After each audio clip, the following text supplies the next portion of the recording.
Magandang araw mga bossing, sa naghanap dyan ng crossover, ito available tayo, made in Japan na Toyota RAV4 2013 model.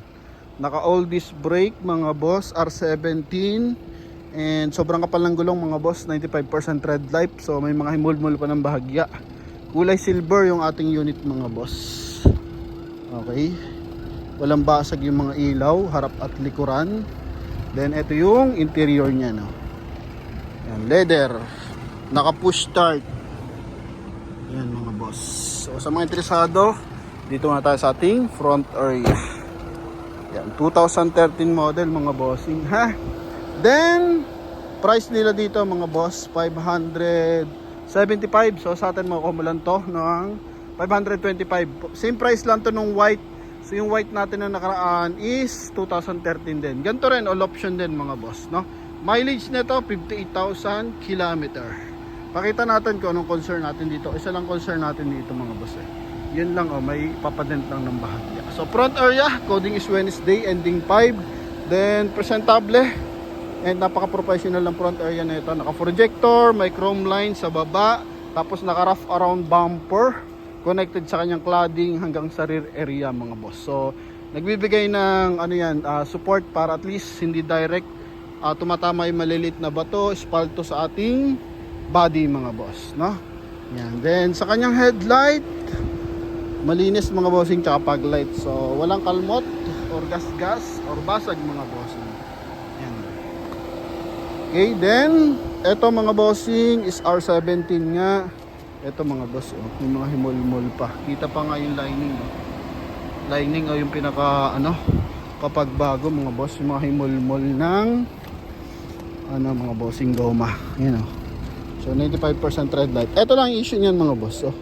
Kapiranggot na kapiranggot lang.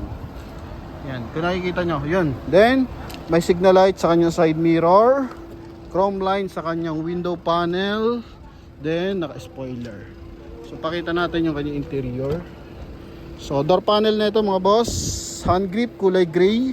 Then dito chrome yung door opener, naka power window. Yan. Harap at likod, so ayos pa naman, responsive. Okay, then dito power adjust yung side mirror. Then sa kabilang side din. Yun, no? Then powerful din yan mga boss. Okay, so open pa natin. Yun, retractable mga boss kung tawagin.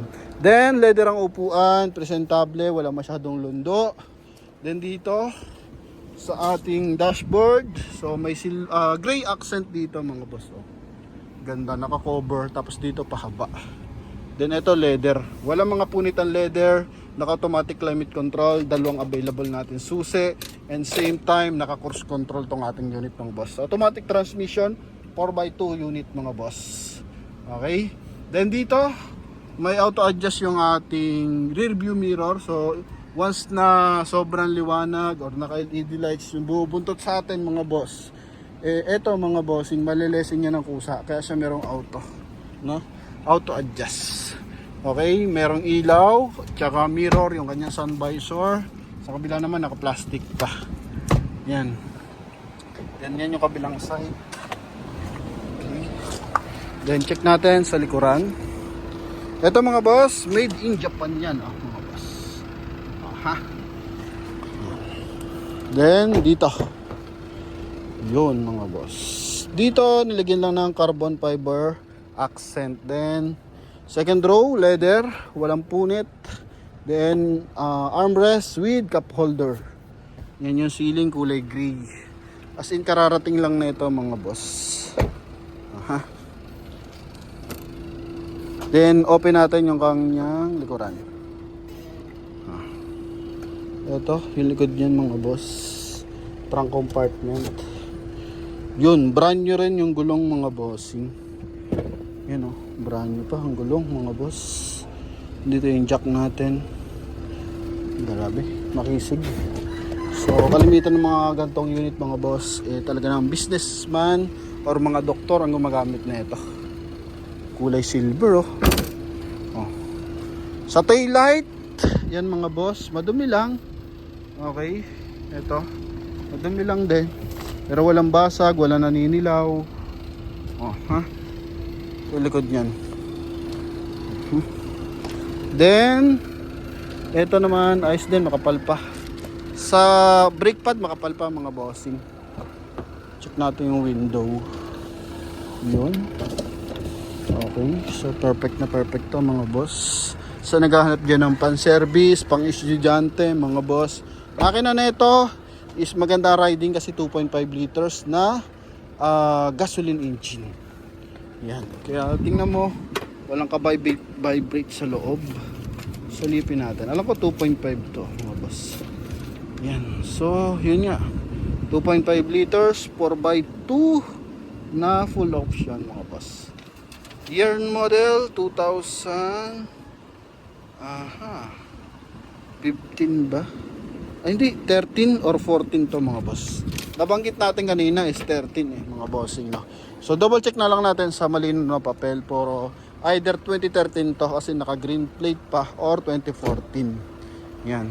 Then syempre check din natin yung engine bay. So yan, sa mga interesado, pwede nyo itong puntahan mga boss, oh. Para sa final viewing mga boss. Oh, walang kagas-gas-gas yung front bumper. Ito lang. Open natin engine bay. Dol, 13 ba to? 14? 13? Yung malabo kasi nandun eh. 13. Yan, naka Motolite Gold mga boss. Buo yung kanyang insulator. Walang issue ng bangga mga boss. Buo yan. Lahat ng kanyang quarter panel mga boss. Alright, so walang mga leak. And maayos ang pagkaka-maintenance dito. Wala siyang ka-warranty booklet, pero meron siyang service record na nakalagay doon. So parang last 55,000 mga boss na servicehan siya. So ngayon 58,000 pa lang naman. Kaya yun mga boss, after 3,000 is na ano siya, servicehan. Okay, yun nga lang last year pa. Kasi nga ito is pang-apat na unit ng may-ari. So hindi masyado na paggagamit mga boss. Okay, yun. So may interesado dito, maayos pa to mga bossing, ha? Okay. So tawag lang sa ating contact number na nasa screen para sa ating Toyota RAV4 2013 model, made in Japan mga boss, automatic transmission. So ito talaga yung panlaban ni RAV4 ni Toyota mga boss na crossover. So dati pinipilahan yan kapag ano mga bossing tawag dito, may mga baba yung pan-down, so hindi ka makakuha dyan mga boss kasi more on cash and add-on ang tawag pa dyan mga bossing, no? Yan, kumbaga by TPL, registration, insurance, registration, if cash mo bibilhin yan dati mga boss. Pero for now, wala nang ganito syempre mga boss, no? Pero isa to sa magandang klase pagdating kay Toyota at saka mabenta sa mga businessman to. Okay, kaya ako nangangarap ka ng isang Toyota RAV4, eto, napakasariwa mga boss, no? Kaya tawag na sa ating contact number na sa screen, connected dyan ng Viber and WhatsApp mga boss. Thank you and God bless. Bye-bye.